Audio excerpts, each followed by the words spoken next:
பிரியங்களுக்கும் மதிப்பிற்கும் உரிய நல்ல யோகம் இணையதள அன்பர்களுக்கு உங்கள் அன்பு ஜோதிடர் வேதா கோபாலனின் பணிவான வணக்கங்கள். குரு வக்ரம், அதிசாரம், வக்ர நிவர்த்தி இதெல்லாம் பற்றி இன்றைக்கு பேச போகிறோம். இதனால் எந்தெந்த ராசிக்கு என்னென்ன பலன் இருக்க போகிறது, எத்தனை நாள் இந்த வக்ர நிவர்த்தி, அதிசாரம் இதெல்லாம் இருக்க போகிறது அப்படின்னு இப்போ பார்க்க போகிறோம். இந்த அதிசாரம் அப்படின்னா முன்னோக்கி போகுதல். அதாவது தற்போது மிதுனத்தில் குரு பகவான் இருக்கிறார். அவர் அதிசாரமாக ஒரு சில நாட்கள் முன்னாடியே அவர் முன்னோக்கி நகர்ந்து கடக ராசிக்கு போய்விட்டார். இன்னும் சில நாட்கள் கழிச்சு டிசம்பர் மாதம் 21ஆம் தேதி, அதாவது மார்கழி மாதம் 6ஆம் தேதி அன்றைக்கு அவர் திருப்பியும் கடகத்திலிருந்து மிதுனத்துக்கு வந்துட போறாரு. இது ஒரு சின்ன குழந்தை விளையாட்டு மாதிரி குரு பகவானுக்கும் சனி பகவானுக்கும் இந்த வக்ர நிவர்த்தி, அதிசாரம் இதெல்லாம் ஒரு விளையாட்டு போல நிகழும். இது பல வகையில் எல்லாருக்குமே நன்மை கூட கிடைக்கும் இதனால. அதாவது யாருக்காவது அந்த குரு பயிற்சி கொஞ்சம் அட்வர்ஸ் பலனா, கொஞ்சம் அதிக நற்பலன் தராமல் இருந்தால் இந்த வக்ர நிவர்த்தி, அதிசாரம் எல்லாமே நல்ல பலனை கொடுக்க ஆரம்பிச்சிடும். அந்த கொஞ்ச நாட்களுக்காவது ஒரு ரிலீஃபை கொடுக்கும். இப்போது டிசம்பர் மாதம் 21ஆம் தேதி திரும்பியும் கடகத்திலேருந்து மிதுனத்துக்கு வரப்போகிற அந்த குரு பகவான் மிதுனத்திலேயே எப்படி இருக்க போகிறார் அப்படின்னா வக்ரமாக இருக்க போகிறார். வக்ரமாக ரிவர்ஸ் கியர்னால் முந்தின கட்டத்துக்கு போயிட மாட்டார். முந்தின கட்டம் நோக்கி திரும்பி அமர்தல். கொஞ்சம் ஃப்ரண்ட்டில் அந்த டிரைவர் இந்த பக்கம் திரும்பி உட்காந்தா எப்படி இருக்குமோ அதை மாதிரி செய்ய போகிறார். இப்போ இதனால் எந்தெந்த தேதியிலேருந்து என்னென்ன தேதி வரைக்கும் அப்படின்னு பார்த்தோம்னாக்கா, டிசம்பர் மாதம் 21ஆம் தேதியிலிருந்து மார்ச் மாதம் 17ஆம் தேதி வரைக்கும், இன்னும் சொல்ல போனால் மார்கழி மாதம் 6ஆம் தேதி முதல் பங்குனி மாதம் 3ஆம் தேதி வரைக்கும் இந்த விளையாட்டு நிகழப்போகிறது. இது ரொம்ப சுவாரஸ்யமான விளையாட்டு. ஏன்னு கேட்டிங்கனாக்கா, இவ்வளோ நாளும் புதனுடைய வீட்டில் ஆல்ரெடி இருந்துகிட்ருக்காரு குரு பகவான். அவர் மெல்ல நகர்ந்து சந்திரனுடைய வீட்டுக்கு போகிறார். சந்திரனும் குருவும் ரொம்ப ஃப்ரெண்ட்ஸு. ஜாதகப்படி சந்திரனும் குருவும் இணைந்திருந்தால் அதை நம்ம கஜகேசரி யோகம் அப்படின்னு சொல்லுவோம். கஜன யானை, கேசரினா சிங்கம். யானையும் சிங்கமும் எப்படி ஒரு 2 பக்கம் பாதுகாத்தால் எப்படி இருக்குமோ அந்த மாதிரி குரு பகவானும் சந்திர பகவானும் நம்மளுக்கு ஒரு ப்ரொடெக்ஷனாக இருப்பாங்க. இப்போது இந்த குருவுடைய அதிசாரம் திரும்ப வந்தோடனே வக்ரம், அந்த வக்ரமும் நிவர்த்தி ஆகிட போகிறது. என்னைக்குனாக்கா உங்களுக்கே தெரியும், மார்ச் மாதம் 17ஆம் தேதி எல்லாமே சமணப்பட்டு திரும்பவும் மிதுனத்திலேயே குருவுடைய அவருடைய ஆட்சி நிலவ போகிறது. இதனால் எந்தெந்த ராசிக்கு என்னென்ன பலன் அப்படின்னு பார்ப்போம். உங்கள் ராசிக்கு என்ன பலன் அப்படின்னு இப்போ பார்ப்போம். கும்ப ராசிக்கு குரு பகவானின் அதிசாரம் என்ன மாதிரி பலன்களை தரவிருக்கு அப்படின்னு பார்ப்போம். கும்பராசிக்கு இத்தனை காலமாக 5ஆம் வீட்டில் குரு இருந்ததுனால உங்களுக்கு கிடைத்த நற்பலன்கள் 6ஆம் வீட்டுக்கு போகிற போதும் கிடைக்க போகிறது. ஏன்னாக்கா குரு பகவானுடைய பார்வைகள் அவ்வளோ அழகாக இருக்குது.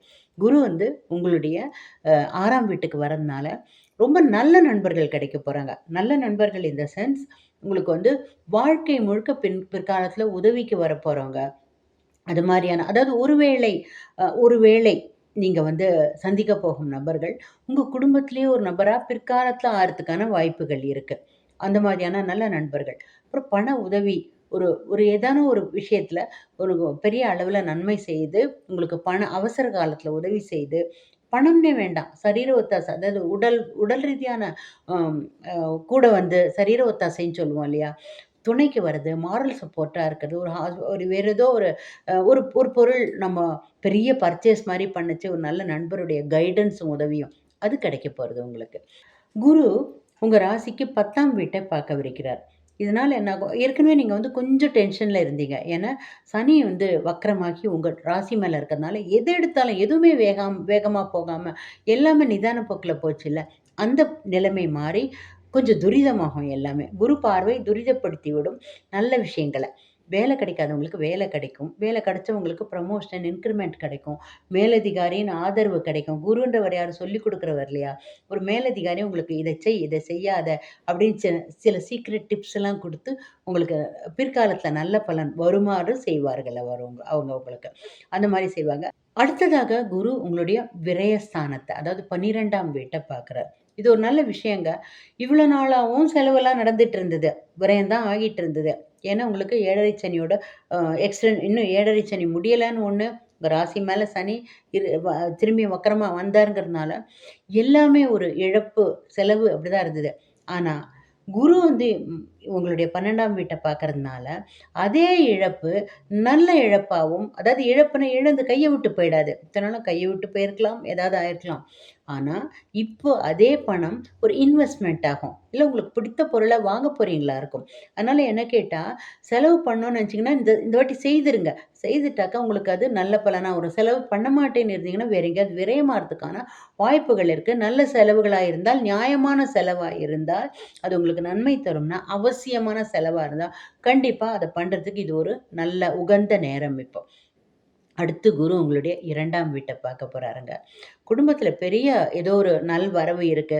உங்களுடைய உங்களுடைய அண்ணா, அண்ணி யாருக்கேனும் கல்யாணம் ஆகலாம். ஏன் உங்களுக்கே கூட கல்யாணம் ஆகலாம்.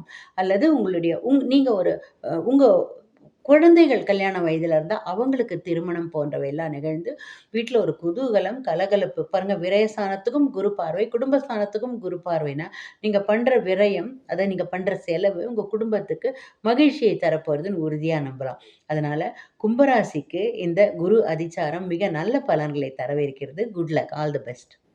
இந்த அதிசாரத்துக்கு எந்தெந்த ராசிகள் பரிகாரம் செய்யணும்? என்னென்ன பரிகாரம் செய்யணும் அப்படின்னு கேட்டீங்கன்னா, என்ன கேட்டா எல்லா ராசிகளுமே எப்போதுமே குரு பகவானுக்கு செய்யறதுனால நம்மளுடைய வாழ்க்கை தரம் மேம்படும்.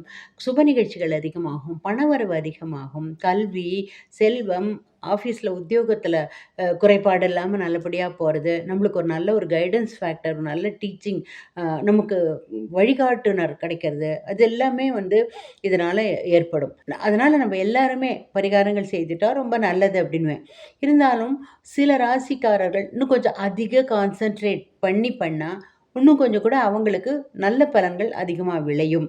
ஏன்னா, அவங்களுடைய மறைவிடத்தில குரு போயிருப்பாரா இருக்கும் அவ்வளோதான். மறைவிடத்து குரு கூட பார்வையினால நன்மை செய்துருவாருன்னு நான் கொஞ்ச நேரம் முன்னாடி சொன்னேன். இருந்தாலும் கொஞ்சம் ஒரு பூஸ்டர் மாரி பண்ணிரலாமே.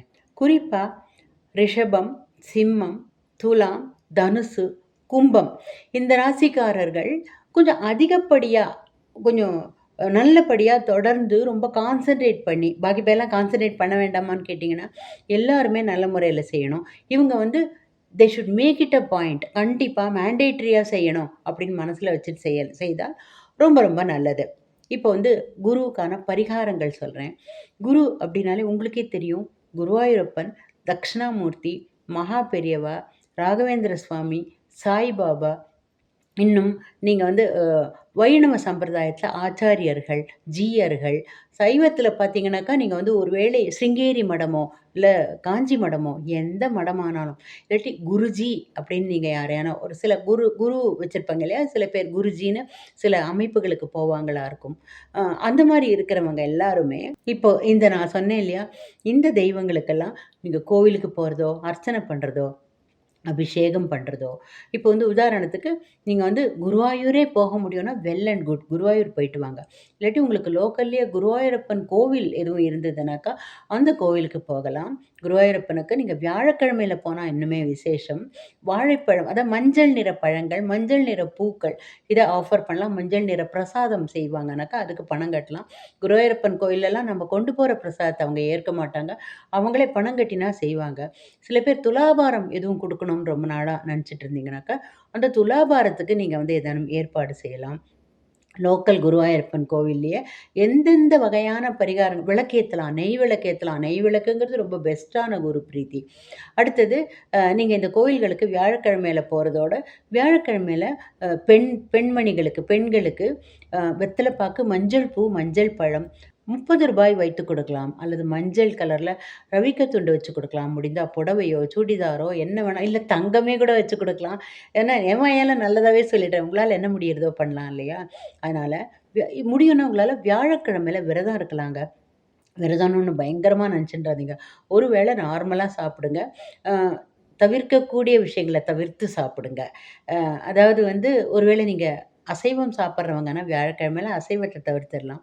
முடிந்தால் வெங்காயம், பூண்டு கூட தவிர்க்கணும் அப்படின்னு சொல்லுவாங்க. அடுத்தது ஒரு வேளை சாப்பிடுறது, இன்னொரு வேளையில நீங்க அ ரொம்ப உடம்பு தாக்கு பிடிக்காதுன்னா டிஃபன் சாப்பிடலாம். அல்லது சமைக்காத உணவுகள சாப்பிடலாம். அதாவது வந்து அ vegetable salad, fruit salad, juices என்ன வேணா சாப்பிடலாம். அது வந்து நாள் முழுக்க நீங்க பானங்களுக்கு எந்த விதமான தடையும் கிடையாது. ஏங்க நானே எல்லா நாளுமே அப்படிதான் சாப்பிடுறேன்னு சில பேர் சொல்லுவாங்க. வியாழக்கிழமை காலையில தலைக்கு தண்ணி ஊத்திட்டு, நான் சொன்ன இந்த குருவெல்லாம் நல்ல பிரார்த்தனை பண்ணிட்டு, நீங்க இந்த பரிகாரத்த செய்யலாம். இந்த விரதத்த ஏற்கலாம். வியாழக்கிழமை நவகிரக சன்னதியில 3 நெய் விளக்கு ஏத்தலாம். முடிந்தா 3 எல்லா வியாழக்கிழமையுமே ஏத்துனா நல்லது. அங்க போக நேரம் இல்லையா? வீட்லயே நான் சொன்ன இந்த கடவுள்கள் முன்னாடி 3 நெய் விளக்கு தனியா அப்பார்ட் ஃப்ரம் நீங்க சாமி சன்னதியில என்ன விளக்கு ஏத்துவீங்களோ, அது தவிரவும் இந்த குருவுடைய படத்துக்கு முன்னாடியும் ஏத்தலாம். முடிந்தால் ஆலங்குடி போயிட்டு வரலாம். தட்சிணாமூர்த்தி அல்லது அந்த மாரியான குரு கோவில்லாம் இருக்குல்ல, தென் தட்சிணாமூர்த்தி கோவில்கள்லாம் இருக்கு. பல இடங்கள்ல இருக்கு. அந்த மாரியான குருவுக்குன்னு எக்ஸ்க்ளூசிவா உள்ள கோவில்கள், ராகவேந்திர மடத்துக்கு போகலாம். காஞ்சி மடத்துக்கு போகலாம். இது போன்ற விஷயங்கள்ல போயிட்டு அங்க விளக்கேத்தி, நீங்க வந்து பிரசாதத்துக்கும் பணம் கட்டி எல்லாம் செய்தீங்கன்னாக்கா, ரொம்ப நல்ல குரு பிரீத்தி. அப்புறம் ஒவ்வொரு வியாழக்கிழமையும் குருவுக்கான ஸ்லோகங்கள சொல்லுங்க. குருவாயூரப்பன் ஸ்லோகங்கள் சொல்லலாம். குருவுடைய சிம்பிளா குரு பிரம்மா, குரு விஷ்ணு, குரு தேவோ மகேஸ்வரஹ, குரு சாட்சாத் பரபிரம்ம தஸ்மை ஸ்ரீ குருவே நமஹன்னு சொன்னா கூட, அது கூட நல்ல பலன் தரும். மாத்ரு தேவோ பவ, பித்ரு தேவோ பவ, ஆச்சாரிய தேவோ பவ.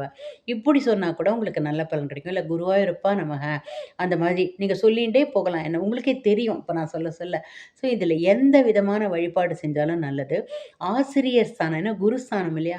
ஆசிரியர்களுக்கு ஒரு நல்லது ஏதாவது ஒரு உதாரணத்துக்கு நான் வியாழக்கிழமை தாம்பூலம் குடுக்க சொன்னேன். அது ஆசிரியர்களுக்கு குடுக்கலாம். புரொஃபஸராவோ, லெக்சரராவோ, ஈவன் டான்ஸ் டீச்சர், பாட்டு டீச்சர், ஹிந்தி டீச்சர் யாரா இருந்தாலும் குடுக்கலாம். இப்படிலாம் செய்தீங்கன்னா, ரொம்ப நல்ல முறையில இது குரு பிரீத்தி அமைந்து, மேலும் நல்ல நற்பலன்கள நீங்க இந்த அதிசார டயத்துல பார்க்கலாம். அதிசாரத்துல மட்டும் இல்ல, அது முடிஞ்ச பிறகும் கூட நீங்க தொடர்ந்து லைஃப்ல இந்த குருவாயூரப்பருக்கு, தட்சிணாமூர்த்திக்கு, மகா பெரியவாளுக்கு, ராகவேந்திர சுவாமிக்கு, சாய்பாபா மேல நம்பிக்கை இருந்தா அவருக்கு தாராளமா செய்யலாம்.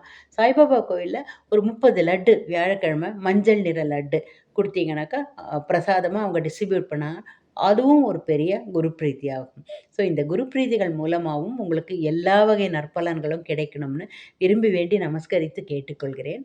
நன்றி. இவ்வளவு நேரமா குருவின் அதிசார பலன்கள பார்த்தோம். அதாவது இத்தன நாளா மிதுனத்துல இருந்த குரு கடகத்துக்கு போறதுனால. இதனால பார்த்தீங்கன்னா, நம்ம 12 ராசிகளுக்குமே நல்ல பலன் தான். சந்திரன் வீட்டுக்கு குரு போறது ஒரு நற்பலன். செவ்வாயின் வீட்டை குரு பார்க்கறது ஒரு நற்பலன். அந்த ரொம்ப நாளா சனியின் பாதிப்புல இருந்த பலன்களெல்லாம் தூக்கி அடிச்சு, இந்த குரு வந்து சுப பலன்கள நம்ம எல்லாருக்குமே குடுக்க போறார். அதனால இந்த குருவின் அதிசாரம் நம்ப எல்லாருக்குமே உலகத்துக்கே நன்மை பண்ற ஒரு அதிசாரமா இருக்கு. அதனால மார்ச் மாதம் 17ஆம் தேதி வரைக்கும் நம்ம எல்லாருக்கும் ரொம்ப ரொம்ப நல்ல பலன்கள அடுத்தடுத்து எதிர்பார்க்கலாம். உங்க அனைவருக்கும் எல்லா வகையிலும் இந்த குருவின் அதிசாரம் அமோகமான பலன்களை தருவதற்கு என்னுடைய வாழ்த்துக்களை தெரிவித்துக் கொள்கிறேன். நன்றி, வணக்கம்.